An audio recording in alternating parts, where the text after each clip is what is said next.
Welcome to the STARS program, seniors taking active roles in society. And now, here's your host, Anita Finley. Does everyone know what a CEO of a hospital does? I don't know. I just know he probably is responsible for everything that happens at a hospital in the long run, but he has a lot of good assistants. So we asked Drew Grossman, who's the CEO of the Broward Health Coral Springs, to come in and to tell us what is going on at your hospital in particular. Oh, there is so much going on right now. I think most importantly, we are in a very good place, and we're in an unusual place. I think when you look at hospitals across the country, a lot of them are fighting for volumes, and there is a fight for volumes going on.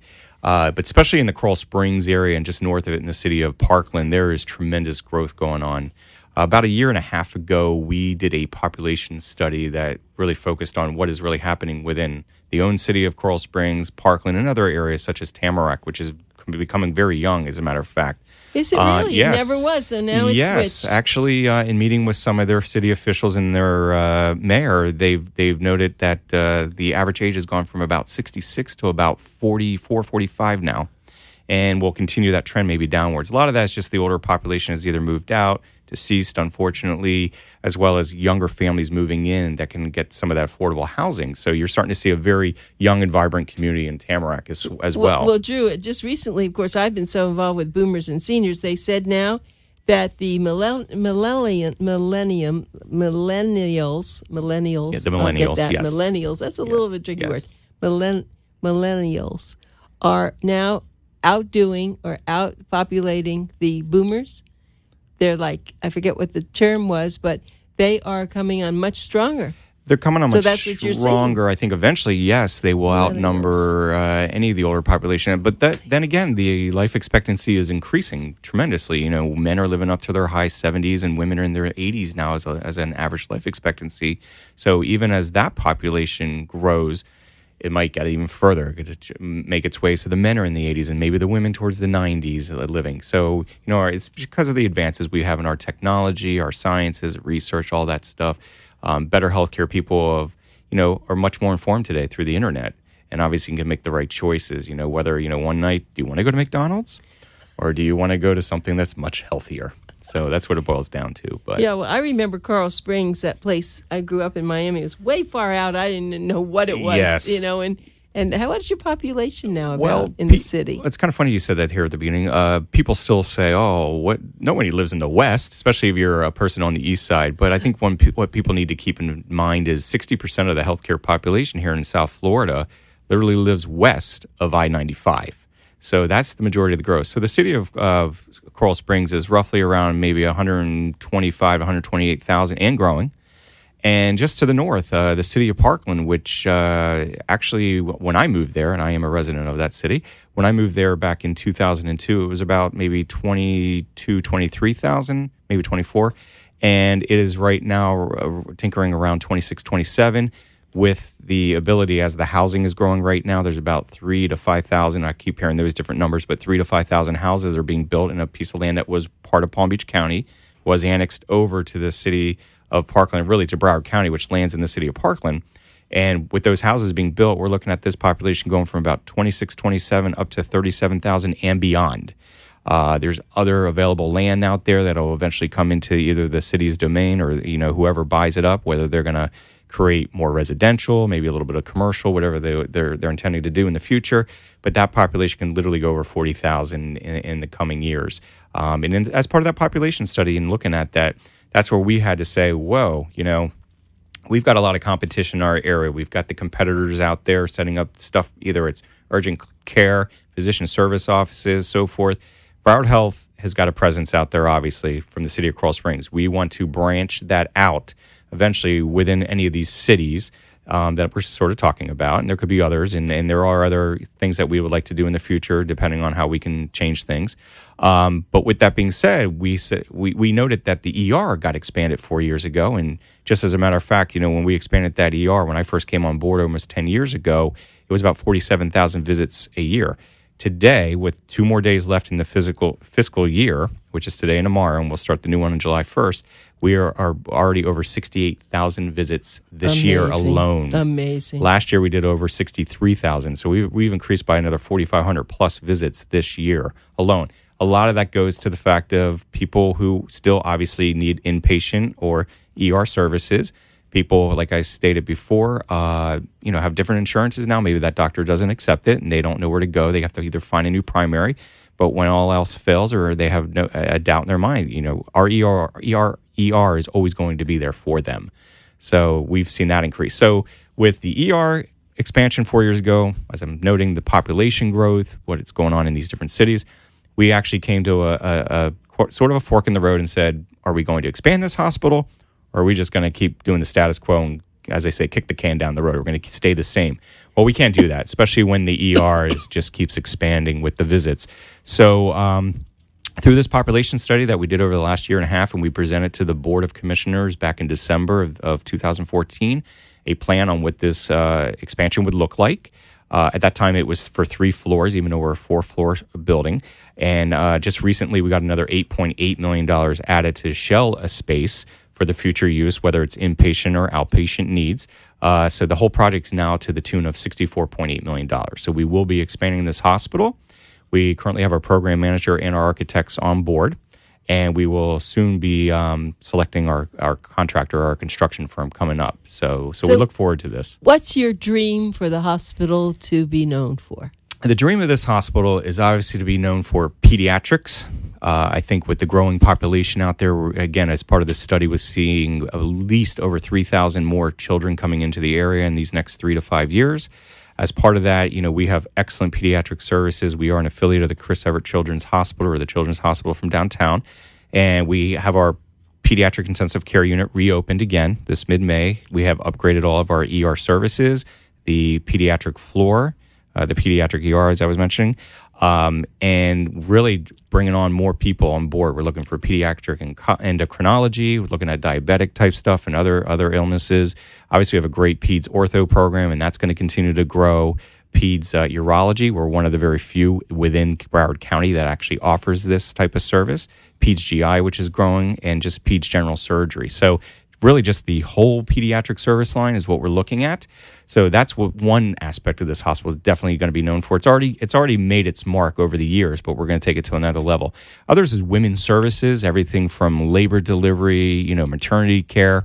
That'll be part of the actual new expansion. We'll have a brand new labor delivery unit, as well as a mother-baby unit with a neonatal intensive care unit, a brand new one of those added to that. And that'll be on the same floor, actually, as the mother-baby or the postpartum. So the way we're looking at it is possibly like a first floor shelled for future, like I said, inpatient, outpatient. Second will be a labor delivery, all private rooms, obviously, with 2 C-section rooms. And then it'll be all private rooms for the mother-baby unit on top of that on the 3rd floor. That'll be 28 beds, including that NICU, as I said. And then we'll add on to the 4th floor, looking at another 28 all-private bed medical surgical unit. Because the way you look at the way hospitals are built today, any new hospital that's built across the United States, it's all private beds. There's no such thing as any more semi-private, especially in the labor delivery or the mother-baby world. I mean, especially in postpartum. I mean, you don't want to share a room with another person. You could be that family who's small and quiet, and there could be the family next to you that's everybody comes to see the mother and the child and the father, and everybody's there to celebrate. So it's a mix and match, and it doesn't really work out well. It's not very good customer service. So this will definitely take us to another level with again, the pediatrics and the maternity services, and then women's services, whether we take that shell space and build a brand new state-of-the-art women's services or women's center, which we do currently have, which is located across from the hospital, but we want to consolidate right as part of the hospital this time. Yeah, and you have that wonderful area with the cancer with women, and she, the woman who has really been pushing what you have. And you just tapped on another subject, the oncology part with cancer. That's another area we're definitely going to be growing in our, not just at Broward Health Coral Springs, the whole entire Broward Health system. They do an excellent job in 2 of our regional sites, and we're going to expand it to 2 others, and as much as we can all around the entire county.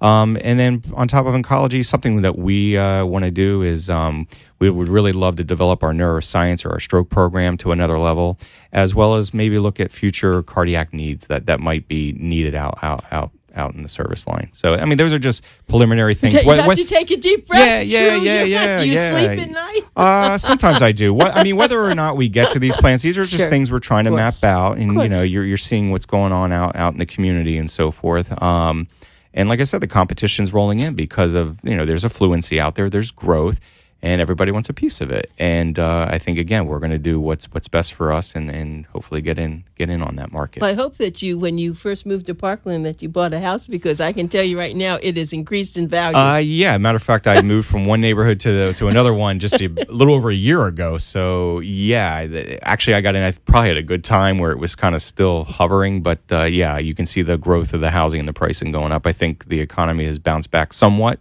We still have a ways to go, but I definitely, a house goes on the market and boom, it's gone. So see, they used to talk about that like at Weston, because in Weston, it was the homes have always done very well. In Parkland, when someone said they just moved to Parkland years ago, I said, "Where is that?" Right. Well, it's kind of funny when I'm at sporting events and we're traveling with one of my son's teams, and they were like, "Oh, where's your team from?" We go Parkland, and they go, "Where's that?" And then, of course, we say it's the city north of Coral Springs. Oh, we know where that is. So, yes, Coral Springs definitely has a name that resonates to the community, but Parkland's on the map, and it is growing, and it will be there. Well, and Coral Springs has just done an amazing thing. I think the whole layout of Coral Springs is so beautiful, and so it lends itself. And your schools have a great reputation, don't they? Yeah, schools do very well. I think that's what's attracting the families, whether they used to live on the east side of the county or somewhere along the coast, and they want to come inland and be more of that suburb type community. The schools all have everything from an A+ to B ratings, which is still pretty good when you're looking at the countywide and statewide and probably even national. So that is definitely what's attracting the families. And it's a community that's it used to be sort of mobile. They would come and they would transfer out after a while, but people now have come, they're moving here and they're having their kids. The kids are going off to college, the parents are staying, and even the kids are coming back after they graduate. So you can see how that population has just continued to grow. Yeah. So now talking about though you said you wanted to have a stroke. I'm glad you mentioned that, because we've talked about children, but we know there's still older people out there. Oh, yes. So you still have to serve them. Oh yeah, absolutely, and that's the other thing is we will look at more of the geriatrics, rheumatology across the system. I think as people are getting older, obviously they're going to have those needs, and we have those type of specialists on our staff, but we need to grow more. So we're prepared for the future. Yeah, that's excellent. Well, the one thing though about hospitals they've changed so much from 40, 50 years ago. There were this gruesome place you had to go when you had the worst thing happen, and now you're having all sorts of events at your hospitals. You're trying to make it patient-friendly. Right. I mean, just going back to the pediatric for a minute, back in May, we had as we reopened the pediatric intensive care, and I was talking about the upgrades in the PEDS ER and the PEDS floor, we had a Pirates Day event that was offered right there in our parking lot at the hospital, and we were expecting maybe 1,000 some people. We had over 3,000 people show up. Amazing. At the event. What, you give away boats or things? You would think so. But no, there was a boat, though. There was a pirate boat there that was there for the kids to jump on and play around on a slide at the end to come down on. No, we gave away a lot of information. There were some, fun-filled, giveaways throughout the day at the different booths. But it was really to just promote and tell them, we are here for your kids and their pediatric needs. And we're going to do that for every service line as we move on. And so how are you finding a lot of doctors moving down, I mean, in general, into Broward County, Palm Beach County? I mean, for a while there, I didn't know what was happening. But you still see people wanting to move down. It's a very difficult market sometimes from a malpractice standpoint for the physicians. But I think as the Weather Channel keeps showing the weather getting worse and worse in the Northeast and the Midwest every year, this is the joke I always like to make. I think people have finally said, I've had enough and I need to go where it's warm. Well, that would be South Florida. So, yeah, we do get a host of different specialists. So you get your pick, kind of. Yeah, we sort of get our pick, but you got to do it right because others are competing after these individuals or these specialists, all different systems that need whether it's the endocrinologist, the cardiologist, the orthopedic, whatever it may be. And so we try to do our best in recruiting, offering what's best, and try to either employ physicians today or see what other groups that they might want to join as well. So that's part of it. But I think what you're going to see over time is there will be a doctor shortage in this country over the next few years, and they're estimating we're from 5 to 7,000 unless we start either producing more out of the schools, giving more slots that we need for the different specialists out there, whether it's ENT or, again, cardiology or even orthopedics. But so what we're trying to do is keep our own homegrown. If we attach ourselves and we can build we already have a great residency program in our system, but don't let those residents go out and about, especially if they're primary care, family medicine. Why can't we keep the best of the best here in South Florida and try to grow them within the community? And I think that's definitely one of the strategies. Because now you have FAU has jumped in with medical, working with the University of Miami, and so it seems like they're really... Yeah, there's relationships definitely with these medical schools in South Florida with the different health systems that are around. So my guest, I just want everyone to know, is Drew Grossman, and he's the CEO of Broward Health Coral Springs. Broward Health has 5 hospitals. Four hospitals in the children's, and the children's hospital. So Coral Springs, it's a big responsibility. It's located at 3000 Coral Hills Drive in Coral Springs. If you want more information, you would go to browardhealth.org/BH, which is Broward Health CS for Coral Springs.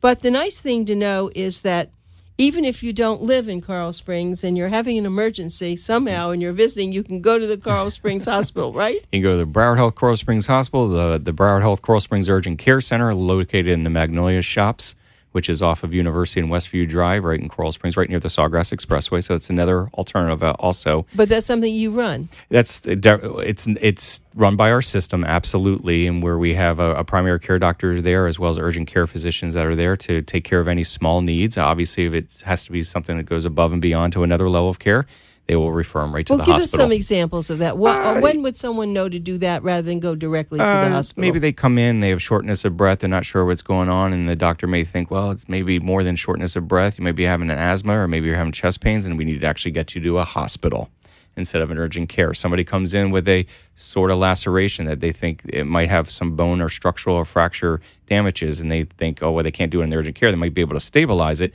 but they'll refer you right to the hospital as well. So when you call 911, they're not going to take you to the urgent care center. They're going to take you to the hospital. They'll take you to the hospital. Yes.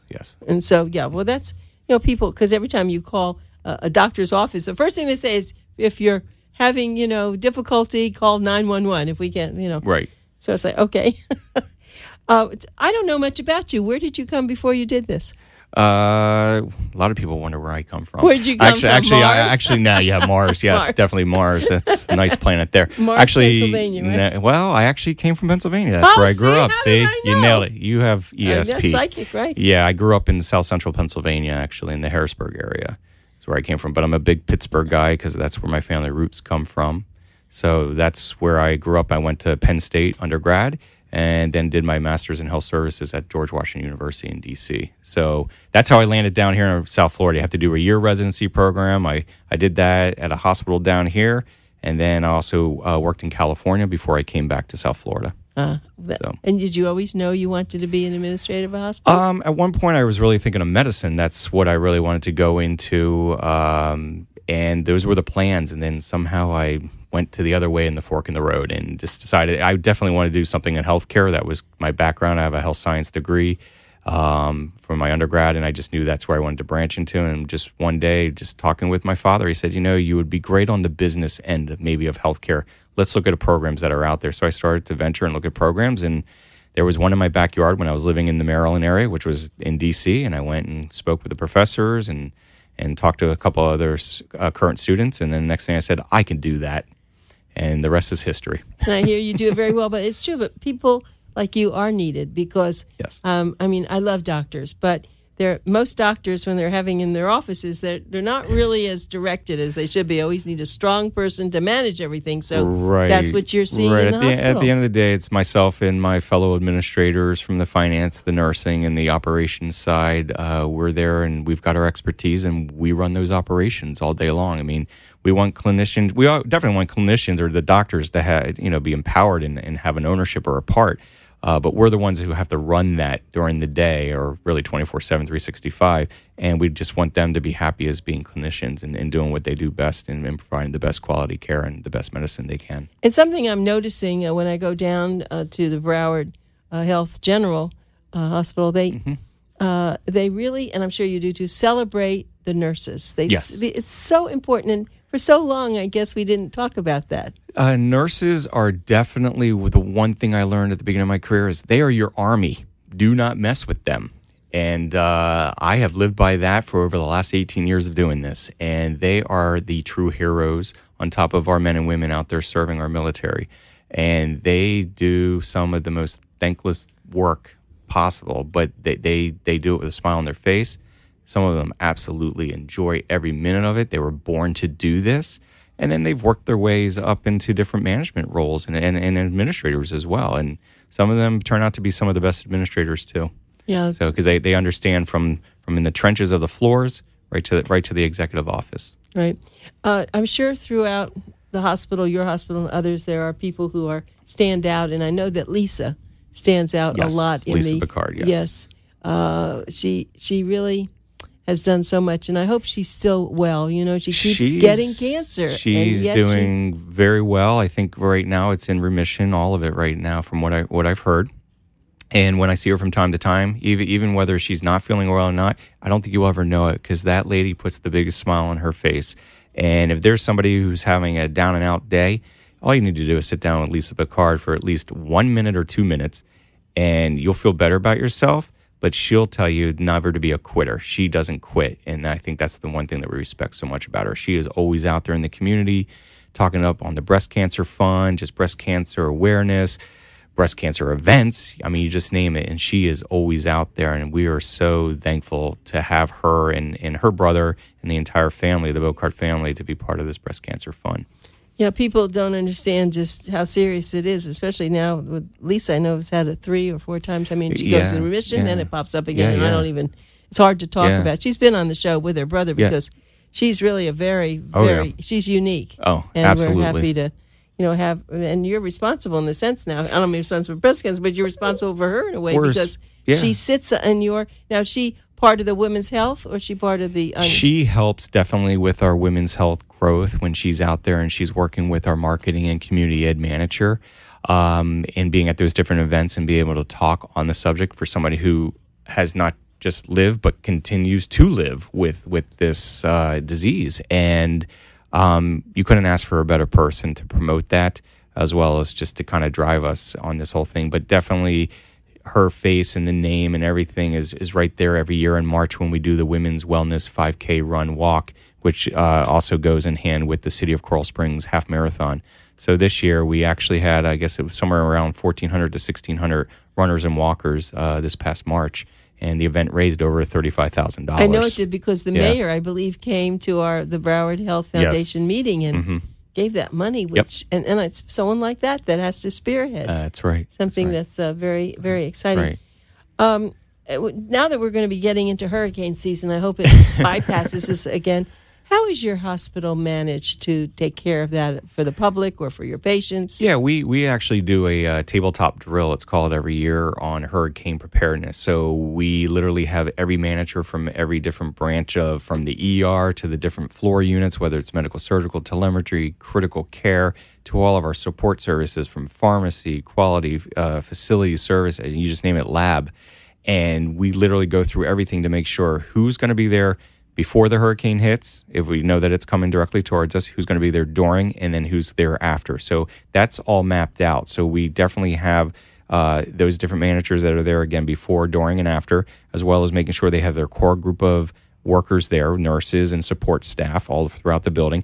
And we obviously make sure everything's topped off. Do we have enough sandbags? Do we have enough water? Mm-hmm. How do we deal with that water issue? How do we deal with a fuel issue, electrical? We make sure our generators are all filled up with the fuel to make sure that when the power goes, we're ready to keep the operations going. And during Wilma, which happened before me getting there, the hospital ran very well and it was up and going, even though they had to bring in a fuel truck to try to fill up a lot of the staff's cars to make sure that we can get our workers there for work. So, and we'll continue to do that. Hospitals, remember, 24/7, 365. We don't shut down, not even during a hurricane. Are all hospitals doing that? Every hospital. Is that a must for hospitals? Every hospital has to go through this, yes. So if people do come in there, I mean, do they have to bring, I just want people who are looking, listening to the show, so they're wondering, we're talking really generally about hospitals. Is that the place that they would want to go, or is it they have other places? That's not really general, is it? It's not like when you look back at Katrina and people were out in the streets and they were flooding into the Superdome. You're not going to say, well, everybody for shelter and protection come flooding into the hospitals. I mean, it's really whoever needs our services to be there. If you got hurt, injured, maybe you have a family member that's there that you're trying to contact or get a hold of. But it's not exactly a shelter place for people just to come in. But if you have for instance, your nurses and your family, do the family members get to come there if they're... Yeah, we try to assign things where certain families can come and so forth. And if there's people from different agencies saying, hey, we have to, especially where I used to work in Miami, it was, you'd have to take the nursing homes that were near the beaches and we'd have assigned beds for them. We don't strictly do that here just because we're further to the west. So it's a different scenario out there. Where did you work in Miami? That was a Parkway Regional, which is now Jackson I do, North. yes, I know, off I-95. Yes. Right in the Golden Glades. Parkway Regional, that's appropriate that you wind up with. Yeah, that's been a little bit strange. I've never known what that hospital is quite doing, but it's gone from here. It's gone through transitions. It went from a for-profit, now it's part of Jackson Health System, so it's called Jackson North. And I have not been there in over 10 years, so I really don't know where it's positioned today. 163rd Street, that's that's a very correct. busy area. Right, I know. Right. Well, I actually was laughing not laughing, but I was smiling because when I had, I'm from Miami, when I had my first, I guess my second child, I was at Mount Sinai. And I was in the labor room for almost a month, only because I had my water had broken when I was in my 5th month, and the people were coming in and then leaving. Some died. I mean, it was really. And I was in that room, as you said, it was very stressful because you were saying how wonderful it'll be to have this single, a room just for you. Yeah, absolutely. I think the one thing you always have to keep in mind, working in a hospital or in healthcare in general, that at the end of the day, it's about the patient. It's always about the patient and making sure, again, the best quality care, customer service, and it's not even just the patient, but it's their family members that are around you as well. And that's one thing you have to keep in mind. Yeah, and so if something goes wrong, they call for you, right? Yes, they will. Absolutely. Where is the CEO? Yes, I have to tell him, I want to talk to the CEO. I want to see the CEO. Where is the CEO? But you know what? I couldn't have asked for a better job. Yeah. Well, you certainly sound like that, and you're great. I mean, I don't know where they get all the CEOs from, but whoever's doing the hiring is doing a great job, and we sure do thank you for coming. Thank you. And that was Drew Grossman, a CEO of Broward Health, Carl Springs. Thanks so much, Drew. Thank you. All right.